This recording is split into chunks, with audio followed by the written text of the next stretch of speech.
tanta dor? Pra que tanto ódio? Se somos irmãos e temos que dar as mãos.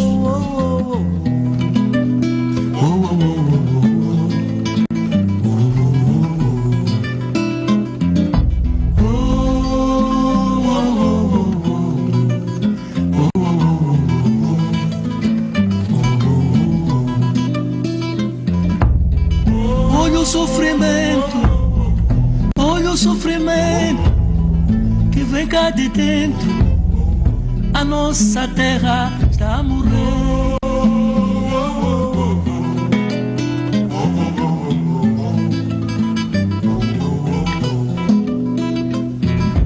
Olha o tormento que vem cá de dentro.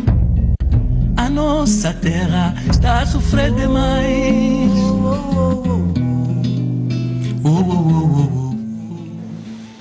Bueno, allí veíamos ese material, un extracto del cortometraje documental del año 2011, Palestina, cronología de una herida. Pueden verlo completo a través de las redes sociales. Estamos compartiendo el vínculo con todos ustedes, se los vamos a colocar ahorita en pantalla y a través de las redes sociales en la cuenta @mesainfobtv.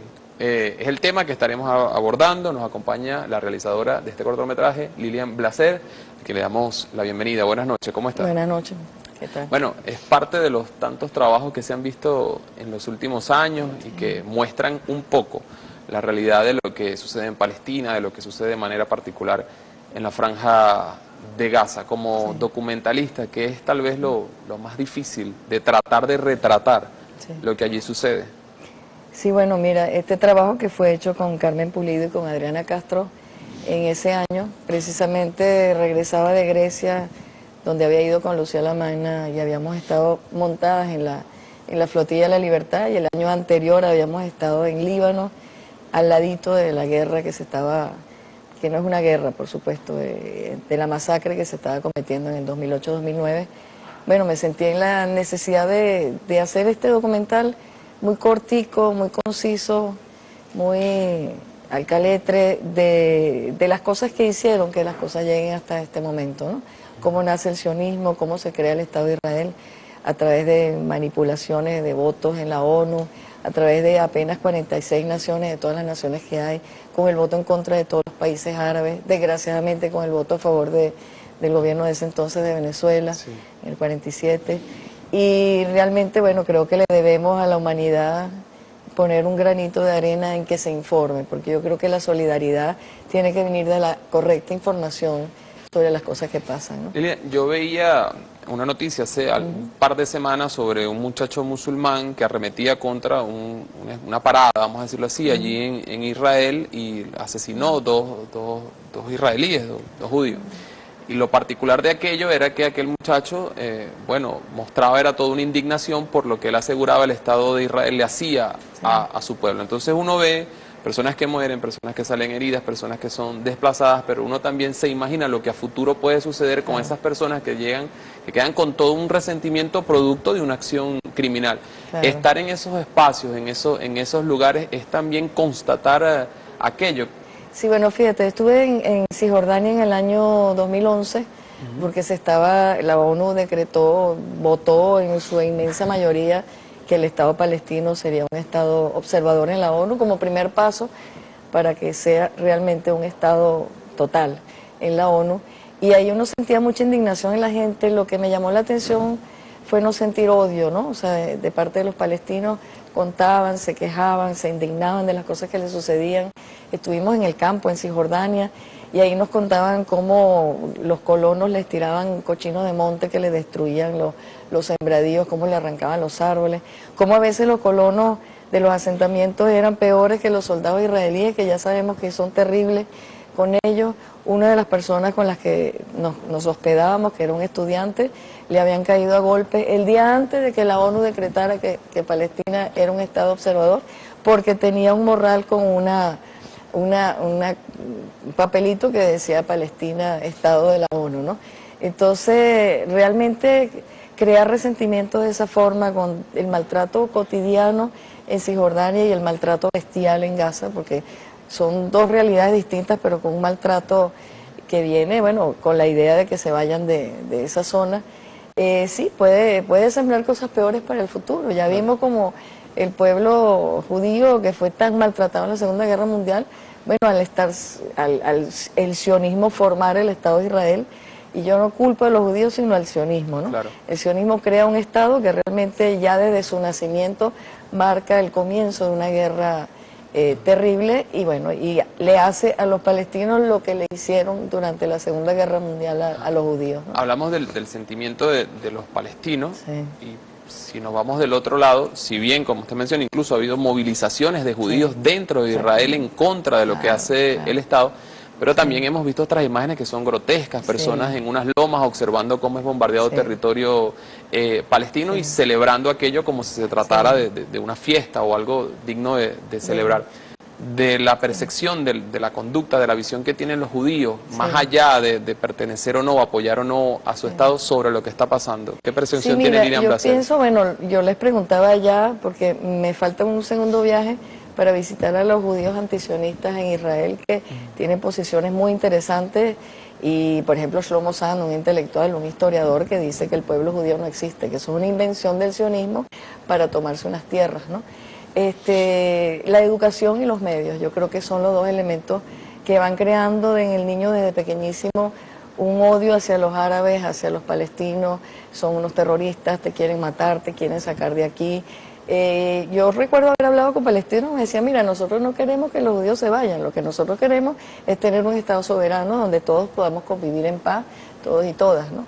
Entonces, pero la propaganda de los medios y la propaganda de la educación, bueno, crea unos seres que son capaces, siendo una niña de 11 años, de escribir en un misil, Mohamed, ahí te va este regalito, ¿no? Es una cosa bestial, terrible. Sí, vamos, usted menciona el tema de la manipulación de los medios, justamente, a propósito de lo que algunos denuncian como una manipulación mediática por parte, entre otros, de CNN, cadena internacional.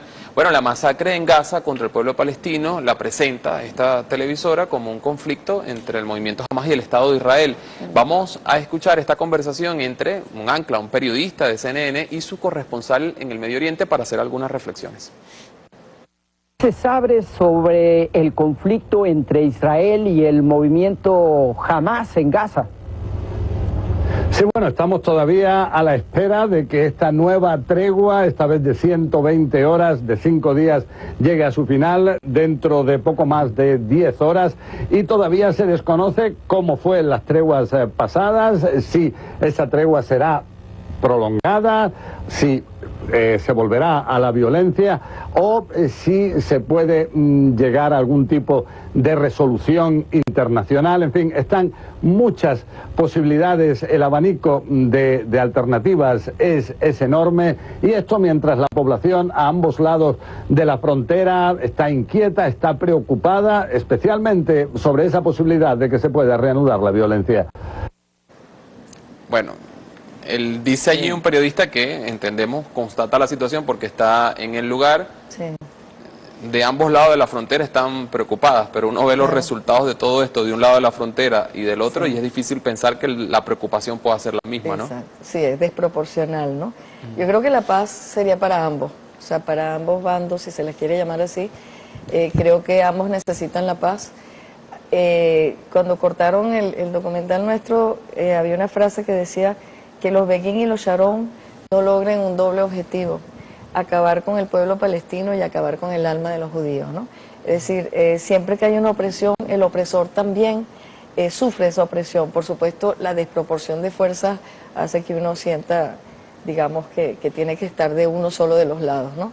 Pero yo creo que la Gran Bretaña cuando descoloniza, y eso me lo decía una descolonizada de las islas del Pacífico, cuando descoloniza es peor que cuando coloniza, ¿no? Porque cuando sale de la India, deja Pakistán y la India como un foco de problemas, Guyana como un foco de problemas, O sea, siempre que descoloniza deja realmente un barullo en donde la guerra va a continuar funcionando, ¿no? Hay que recordar que el sionismo nace en Gran Bretaña en el siglo XVII y nace entre los cristianos.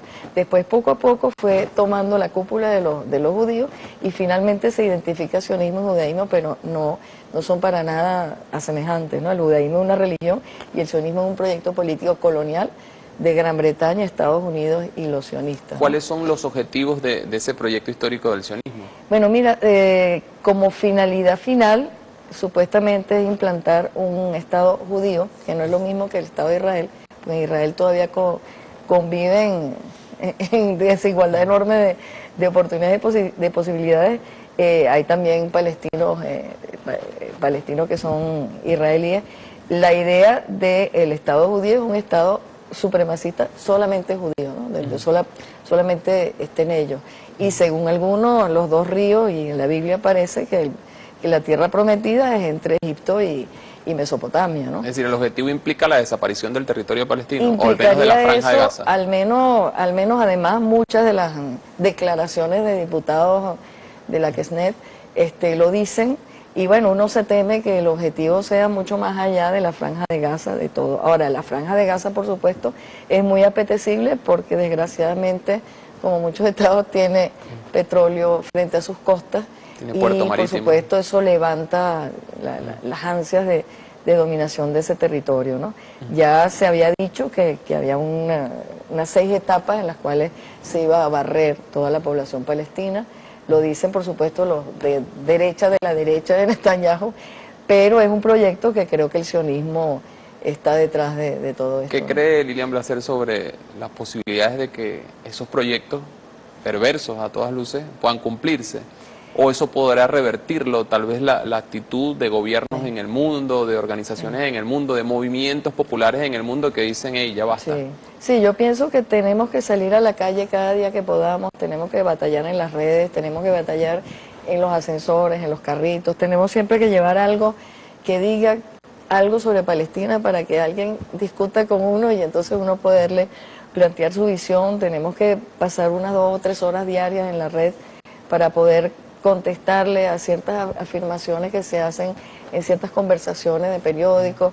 O sea, yo creo que hay que ganar la batalla de opinión pública, crear y dar a conocer cosas que la gente no conoce, ¿no? O sea, por ejemplo, la separación entre sionismo y judaísmo, que eso no es una guerra milenaria, que eso no es una guerra de religiones, que eso no es una guerra de razas. Ya la raza hace tiempo que se superó ese concepto, ¿no? Y bueno, la información y la acción, o sea, información, habría que decir, claro, ¿no? Porque si los pueblos del mundo no salen a la calle, pues no solamente allí, lo que está ocurriendo en Ucrania, lo que pasó en Libia, lo que está pasando en Siria, o sea, es una guerra casi total que se ve por pedacitos, pero que al final es una sola y congruente guerra general, ¿no? Seamos optimistas con lo que pueda pasar en Gaza, con lo que pueda pasar en Palestina, y supongamos que esta agresión, en primer lugar, en lo inmediato se detiene y se abren puertas a posibles situaciones permanentes de paz.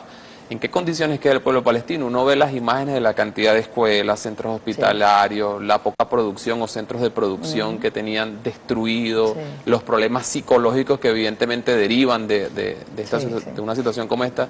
¿Qué condiciones queda ese pueblo para levantarse y tendrá fuerzas para levantarse? Bueno, es un mal que debe reparar el mundo entero, porque el mundo entero ha tenido que ver con esto.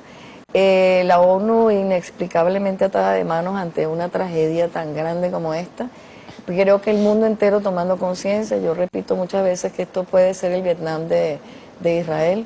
Creo que hay mucha sanación posterior, no solamente a nivel de infraestructura, sino, como tú dices, a nivel de la psique de estos niños, los niños que van a venir para acá. Bueno, hay todo un equipo de psicólogos, yo pertenezco a Psicólogos por el Socialismo, psicólogos y psicólogas por el socialismo.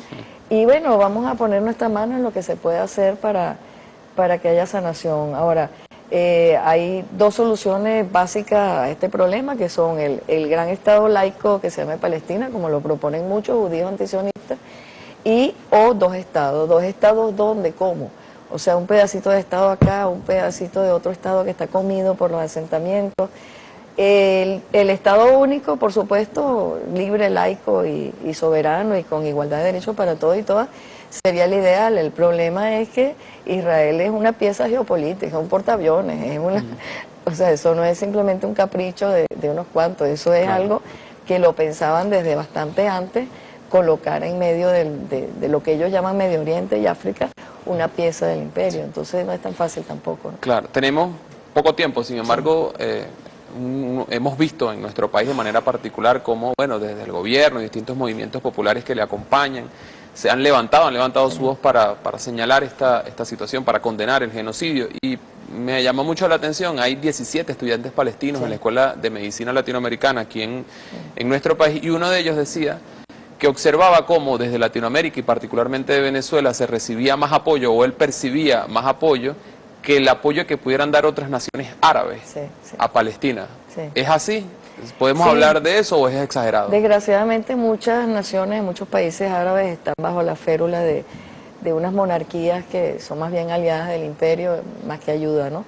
En aquellos tiempos, en el 48 y en el 67 y el 73, en que países como Egipto, Gamal Abdel Nasser en los años 50 y otros, bueno, lucharon por Palestina. Actualmente, aparentemente, lo que les queda es Irán, una Siria que está muy devastada, un Hezbollah en el Líbano, y casi que se acaban los dedos, ¿no? Pero bueno, aquí está Latinoamérica para lo que salga, como dicen. Y para lo que se pueda. Muchas gracias, Lilia. Gracias, Dani. Lilia Lacet, documentalista, nos ha acompañado, presentamos allí parte de su obra, este cortometraje, Palestina, cronología de una herida. Esperamos que puedan verlo, les recordamos, lo acabamos de colocar allí, el link en las redes sociales, @mesainfo BTV, para que ustedes puedan observarlo, quienes no lo hayan hecho. Es bueno también para difundirlo, incluso en distintas comunidades donde hace vida cada uno de nosotros. 7:27 minutos de la noche, nosotros nos vamos a despedir, nos veremos mañana a partir